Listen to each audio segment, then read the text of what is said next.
Nandishvaro Rashakashata Dushita Dakshaya Shapam Visasarjadarunam Dakshaya Shapam Visasarjadarunam Yachanvamodam Stat Avachatam Dvijam Yachanvamodam Stat Avachatam Dvijam Vigyaya Shapam Girishanugaganir Nandishvaro Rosha Yachanvamodam Stat Avachatam Dvijam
Any ladies, please?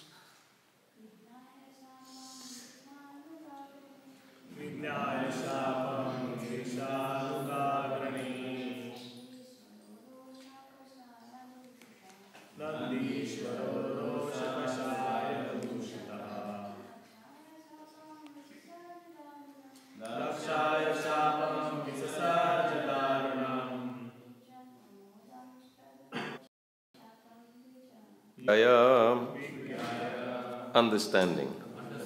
Shapam, the curse. Girisha, of Shiva. Anuga Agrani, one of the principal associates. Nandishvara, Nandishvara. Rosha, anger. Kashaya, red. Dushitaham, blinded. Dakshaya, to Daksha. Shapam, a curse. And Anvamodan, tolerated.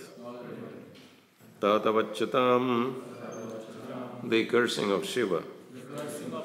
Dvijaha, Brahmanas. Translation and purport by His Divine Grace, A.C. Bhaktivedanta Swami, Śrīmad Prabhupada ki jai. Upon understanding that Lord Shiva had been cursed, Daksha and all the Brahmanas present there who had tolerated Daksha's cursing Shiva in harsh words.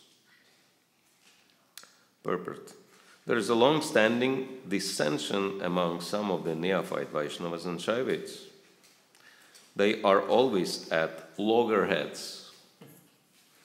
When Daksha cursed Lord Shiva in harsh words, some of the Brahmanas present might have enjoyed it because some Brahmanas do not very much admire Lord Shiva. This is due to their ignorance of Lord Shiva's position. Nandishwara was affected by the cursing, but he didn't follow the example of Lord Shiva, who was also present there. Although Lord Shiva could also have cursed Daksha in a similar way, he was silent and tolerant, but Nandishwara, his follower, was not tolerant.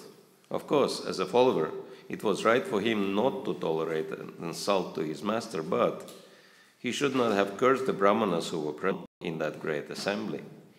In other words, the material field is so unsteady that even personalities like Nandishwar, Daksha, and many of the Brahmanas present were infected by the atmosphere of anger. Vijaya Shapam Girishano Gagranir Nandishwaro Rosa Kashaya Dushita Dakshaya Shapam Isasar Jadarunam Chanvamodam Stat Avachatam Dija. Upon understanding that Lord Shiva had been cursed, Nandishwara, one of Lord Shiva's principal associates, became greatly angry. His eyes became red, and he prepared to curse Daksha and all the Brahmanas present there, who had tolerated Daksha's cursing Shiva in harsh words. So, continue studying the history of Vaishnava Parad. Bhagavatam, actually the best of all the Puranas. History is given for us to learn from history, but it also says that the greatest lesson from history is that nobody learns from history, right? People want to make their mistakes and then correct their mistakes by doing other mistakes, as Prabhupada says. And nevertheless, it's explained, since Bhagavatam is meant for liberated persons, and we have quite a few liberated people present here for Bhagavatam class. And so, actually the most intelligent people are meant to learn by hearing. And so hopefully this discussion will be enough for us to learn this very important lesson. Of course, first of all, not to commit any Vaishnava parads. And second, learn how to respond properly. And learn how to utilize scriptural injunctions according to time, place, and circumstance.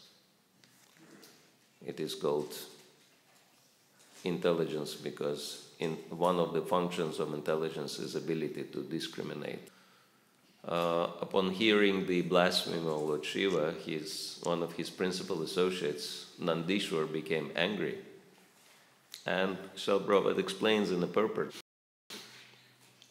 that it is quite right, it is quite appropriate, because it is explained in the scripture that upon hearing the blasphemy of either Krishna or pure devotee,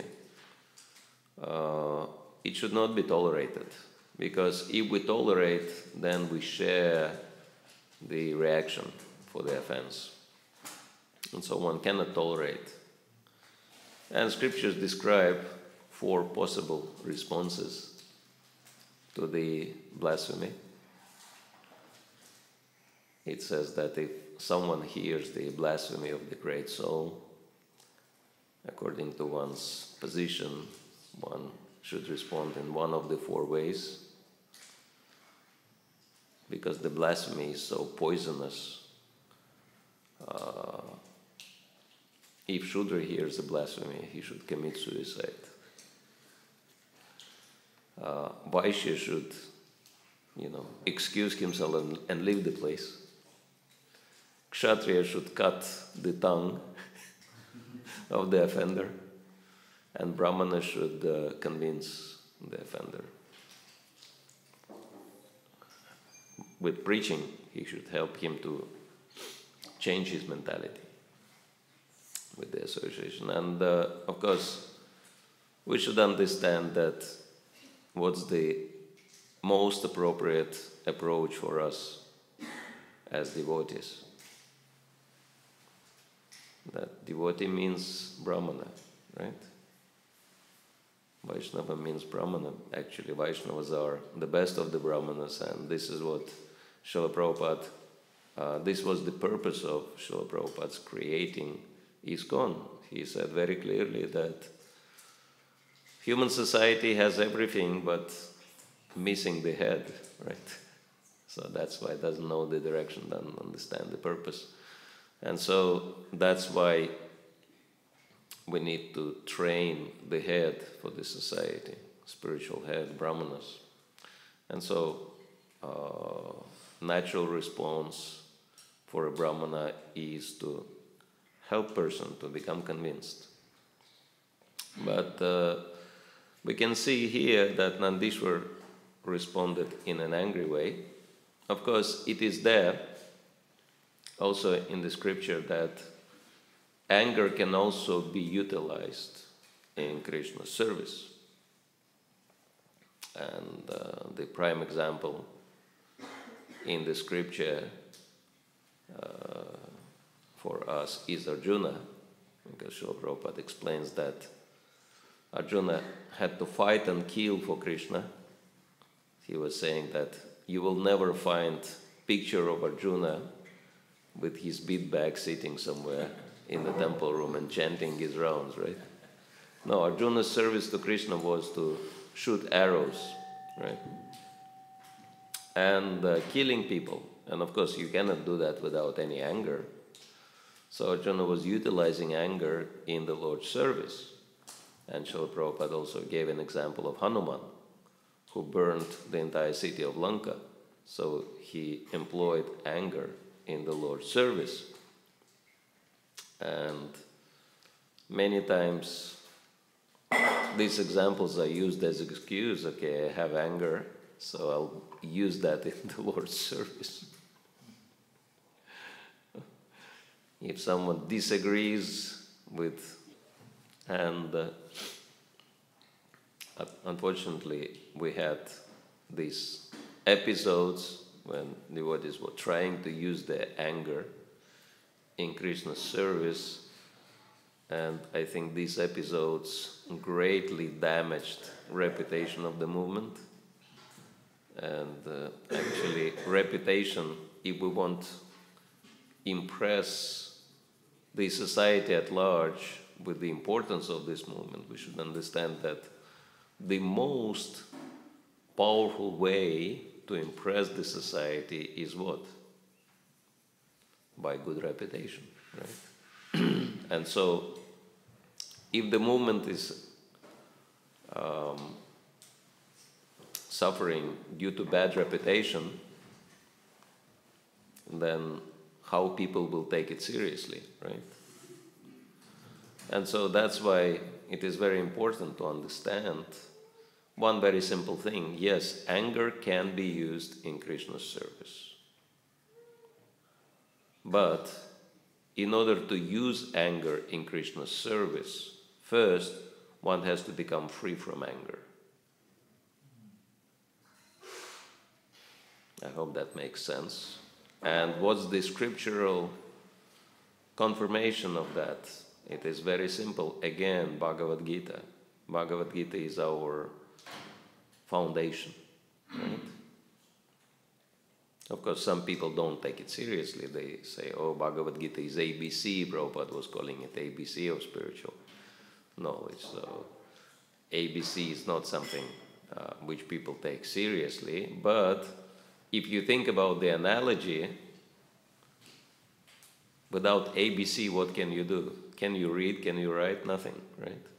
So without knowing ABC, you are stuck. You are illiterate. And so if you are illiterate, you don't have many opportunities in life, right? And so that's why, and it's like ABC.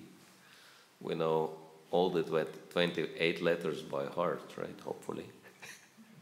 A, B, C, D, E, F, G. And so Bhagavad Gita has 700 verses. Do we know Bhagavad Gita 700 verses by heart. So this is what analogy means. If you take it as ABC, you have to literally know Bhagavad Gita by heart. And if not memorize it, at least know the whole thing so well that you understand, how every part, every verse of Bhagavad Gita is related to practical life, and not just separated verse, but understand Bhagavad Gita as a whole. That's really important. See the connections, because yoga means link or connection. And if someone has fragmental understanding of Krishna consciousness, it's useless. One has to have, as people like to say in modern day and time, holistic understanding. That's really important, because yoga means connection, and so we have to see how everything in Bhagavad Gita is connected. Only then we can become Krishna conscious. And so, same like, in order to compose proper sentence, we have to understand how the words are connected to each other, right? If you just take few words from the senses and randomly put them together, who will understand you? And so, the important thing in Bhagavad Gita is that Arjuna had zero desire to fight, right? He had zero desire to use the anger for his own sake, right? So he was free from that. And only because Krishna insisted and explained to him properly that he should use his anger and his skills in his service, only then Arjuna agreed, right? And we can see, I think it is very important. You can see how these kshatriyas, they were fighting and they were actually appreciating the skills of the opponents, right?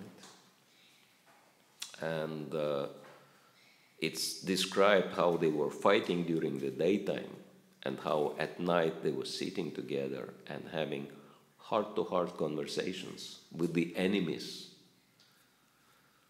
And so we can understand that the anger used in Krishna's service is controlled anger, which is very different from the mundane anger, right? So before we learn to use something in Krishna's service, we have to become free from that thing. If your hands and legs tied by the rope, can you use that rope? No, because rope is using you, right? So if you want to use that rope, first you become free from that rope, then you can put some laundry on it or something, whatever you want to use the rope for. So that's really important, that in order to utilize these qualities in Krishna's service, we have to become free from the influence of those qualities first. Otherwise, it will create a havoc. And this is exactly what this chapter is going to show. We haven't come to this yet, but I'm sure many devotees have the preview already. Those who read the Bhagavatam, they know what kind of havoc it created, right? It led to Sati losing her life, and it led to, disastrous events on universal scale. Just one, it took just, one proud man, Daksha, in this circumstance, and another angry man, Nandishwar, to cause such a havoc. That's why Chanakya Pandit says, in order to burn the entire forest, it just takes one tree to catch fire, right? And in order to devastate the entire family, it takes one foolish son.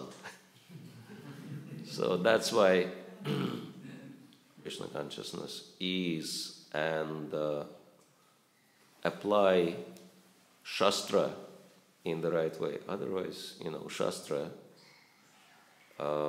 another meaning of Shastra is weapon. And so, weapon in the hand of someone who is not qualified, that could create terrible disaster, right? I'm coming from Russia, and in Russia we say it's like a monkey with a bomb in hand. You can just imagine what kind of disaster monkey with a bomb can create. And so, monkey should not be given a bomb. But the suitcase with nuclear codes in it. Don't give it to the monkey. That's why, they supposed to be so careful by choosing whom do they, like in nuclear powers, they're supposed to be really careful whom do they choose to be their president, because president is carrying that suitcase with nuclear codes. And so you can just imagine if someone, with all due respect, America appears to be in pretty dangerous situation now. Because the man who has access to nuclear codes doesn't seem to be able to control himself very well. Right? And it could create disaster, just one man. It could create disaster for the whole planet, right? Can wipe off the life on the whole planet, right? Just with one push of the button, right? Because it's such a responsible position. And to be the ruler of one country is Kshatriya's position.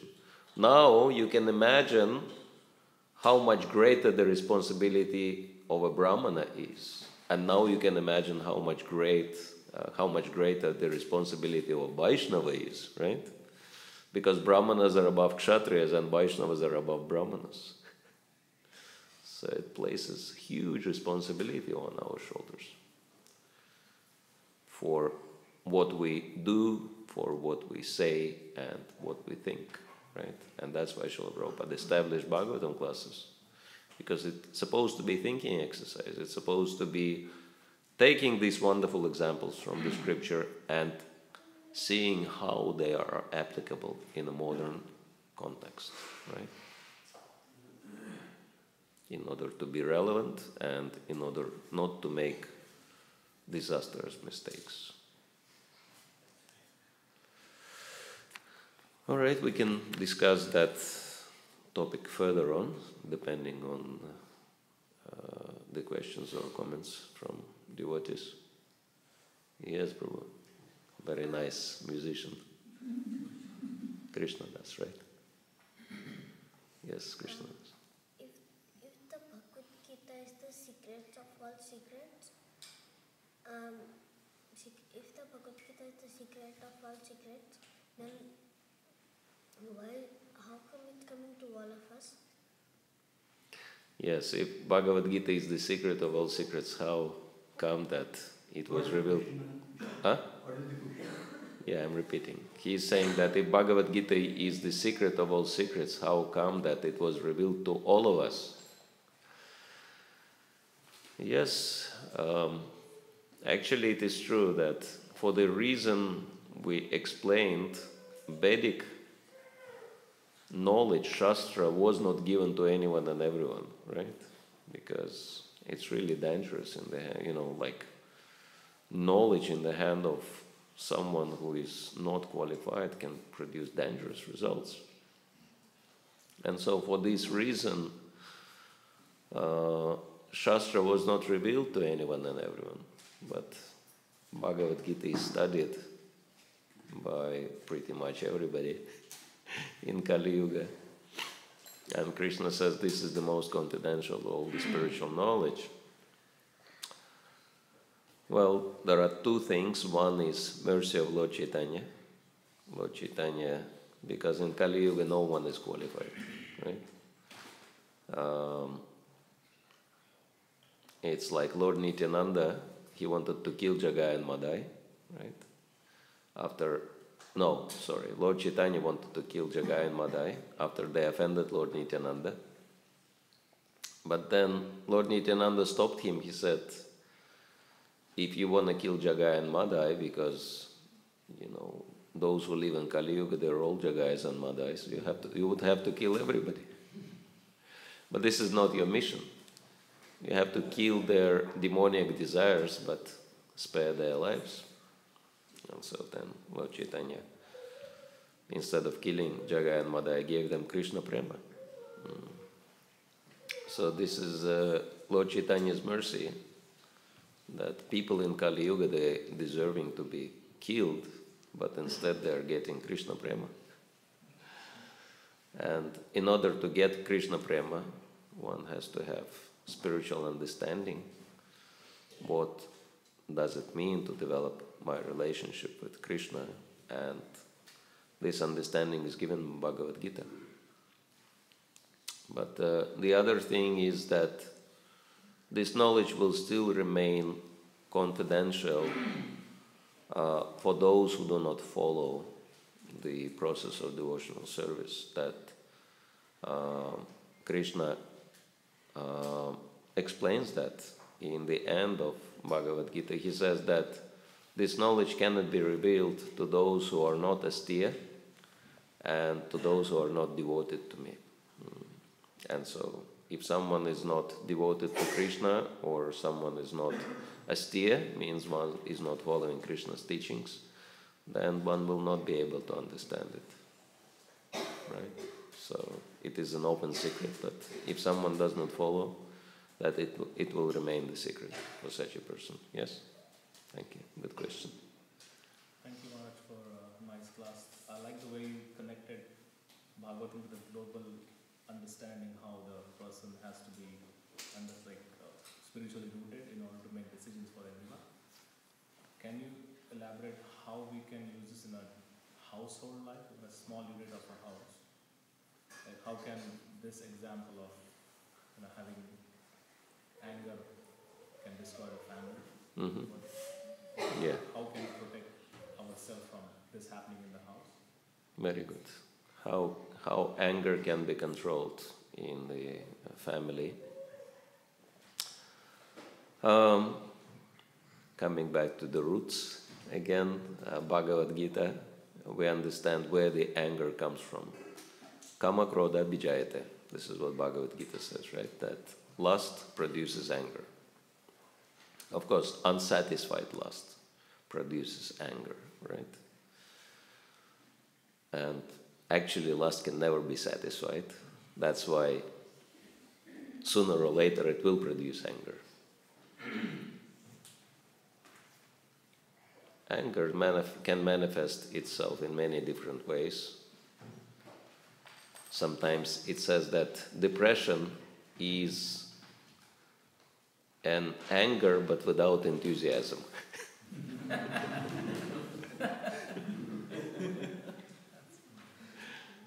And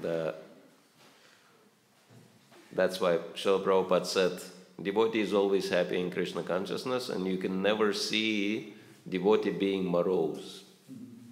And if devotee is morose, he is in Maya. Very simple, clear-cut definition. And so, anger manifests itself in so many ways. Grudge, depression, etc., etc. These are all shades and grades of anger, right? Anger basically means I'm dissatisfied with the circumstances, right? And one of the qualities of devotee is santushta, satatam yogi. Devotee is always satisfied, right? So that's why devotee is never angry. And actually, even when the qualities of the devotees are described, those devotees who are dear to Krishna, it's very scientific list given in chapter 12, texts, 13, 14. yeah, starting from 13 to 19. And so, Adveshta Sarabhutanam, Maitra Karunevacha, Nirmamo Nirahankara, Samaduka Sukakshami, etc. Santushta Satatam Yogi Yatatmadrita Nishya. The list is giving about 30 or 31. It's a little bit hard to count because some of them are repeated, so, but it's about 30 or 31 qualities of those devotees who are dear to Krishna.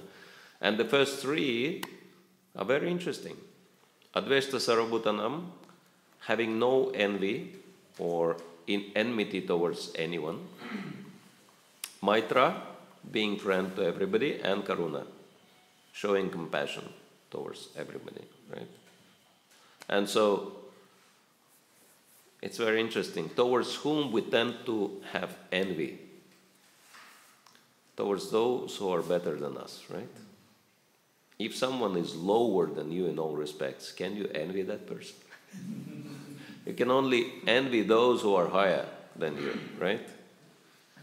But then, towards whom we should have friendship? Towards those who are on equal level, who are on equal level, right? And towards whom we should show compassion? Those who are lesser than us, right? So the first three qualities are establishing the fact that if devotee wants to be dear to Krishna, he should have perfect relationships with those above, with those on the same level, and those below, right? Respect for those who are above, friendship for those on equal level, and care and compassion for those who are below. So, and then Nirmama Nirahankara, right? These things, they naturally follow. Nirmama means not claiming any proprietorship, and Nirahankara, not thinking oneself to be something special in this material world, right?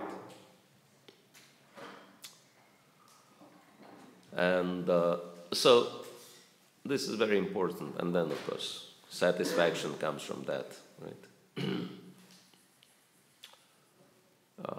If someone has perfect relationships with everybody.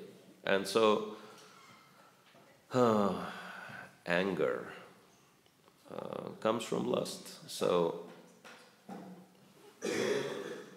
I think we mentioned that last class, right? That one finger pointing out at the external cause of my dissatisfaction, blaming someone. This is blaming mudra, very popular all over the world. Right? That's why we're not using this finger for chanting japa, because this is the finger of the false ego. You and you, okay, do this and that, right? This is, for some people, this is like the working instrument, right? Like some boss, okay. And you can see, someone has very high level of false ego, yes. Okay, here, there, everywhere. So that's why we don't use this finger. And in Vedic culture, if you point at someone, you don't even point the finger, you point the whole hand, right? That's culture. And so one finger is pointing at outward cause of our problem, but three fingers pointing at us. And we were mentioning how these three fingers, they can help us to understand that we are the problem of ourselves, the pain we experience in this material world. And so this is the most important thing. But of course, these solutions are very important. And there is one perfect solution for household relationships control. And it is actually perfectly in line with the first and foremost, as Prabhupada describes, process of devotional service. What's the first and foremost process in devotional service? Shravanam, yes, hearing. And Nectar of Devotion says that any of the processes applicable to the Supreme Lord are equally applicable to the Lord's devotees, right? So you hear about Krishna, you hear from Krishna. In the same way you can hear about the devotees and you can hear from the devotees, and it's equally beneficial, right? So if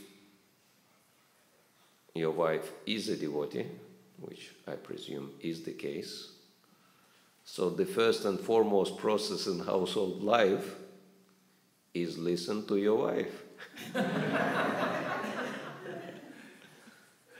If you're not prepared to listen to your wife, don't get into household life. But if you got in household life, then listen to your wife. You don't have to agree with her necessarily, but you have to listen to her. And you should not argue with your wife, right? Actually, it doesn't matter, and your wife can say strange things sometimes, but you just have to continue to listen to her. And then actually, because this is the nature of female mind, right? That men can resolve things in their head by thinking. That's the male power. But females cannot do that. They have to speak. They have to resolve whatever they have in their heads by speaking about it. And it sounds crazy because men don't do that. Men don't speak about crazy things in their heads, right? First they think, then they speak. But women have to speak and think at the same time, right? Is it true? Yeah. It's just the difference in psychology.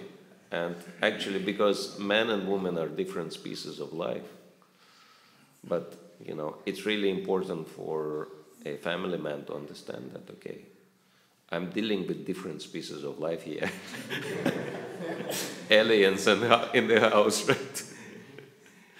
And so you have to understand that this is how female nature is, and you just have to listen to your wife. And by speaking, that most of the time, ladies can resolve it for themselves, right? So you just have to be patient enough to listen to your wife, whatever she has to say. And actually, sometimes she can tell you things you do not notice, which you should, sort out. So it's beneficial in both ways. It's beneficial for you, and it's beneficial for her. And so you just have to, like household life will force you to understand the value of hearing, of Shravanam. Because if you fail, then it will become a disaster. Right? Yes? You spoke from the woman, listen to the woman, wife in the household. What if the husband is angry all the time? He's kind of, in this case, Daksha is the one who's representing anger here. Mm-hmm. I mean, I have seen back in the days when the joint family system, the senior men of the family were the most angry because they always had the control of the family and they're always telling people what to do in the whole household. And Yeah. you come from outside, and if you're a boss, you try to become boss in the house. Yeah. If you're a powerful king with, like treasury of billions dollars worth, and you have unlimited land under your control, etc., etc., Yeah, sure. Your wife will do whatever you say. But if you're just an ordinary man, not much different from your wife, why should she give you so much respect? But sometimes, like one can have pretty insignificant position in the society, but expect the level of respect, this kind of respect from my wife, but this is like incongruent. This is illusory. So, but in any case, it always depends, anger in household life, is it my anger or I want to help somebody else? Because the approach might be different for myself and for others. For others it would be counseling. Right? Is it helping to understand? Yes? How we can give up the envy? Give up the envy. Well, envy means I want this, but I don't get it. So you also said envy is when someone is above us. yes, And we feel how we can get that kind of thing. yeah. It is. There are two ways: either succeed or leave, right? Because envy means halfway. You haven't succeeded and you are in the situation which causes you trouble. It's like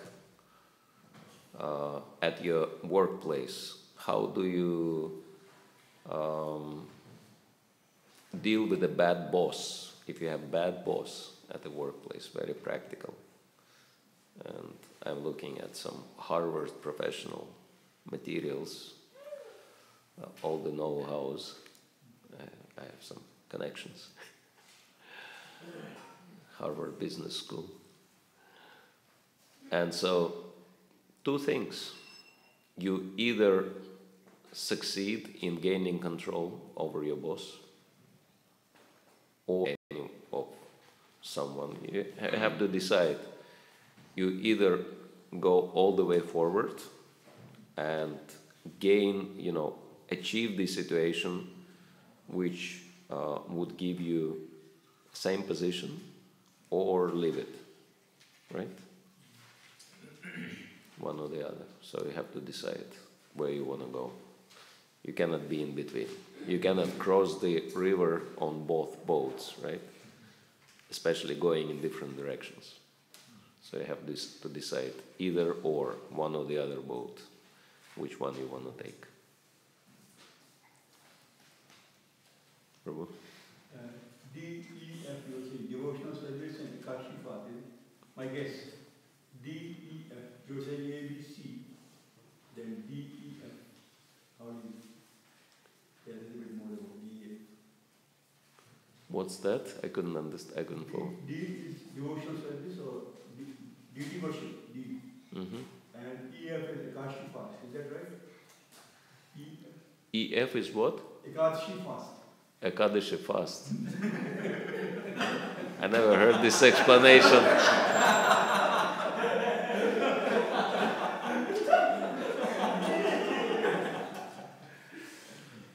Can you do it with the entire with all the 828 letters? That would be interesting.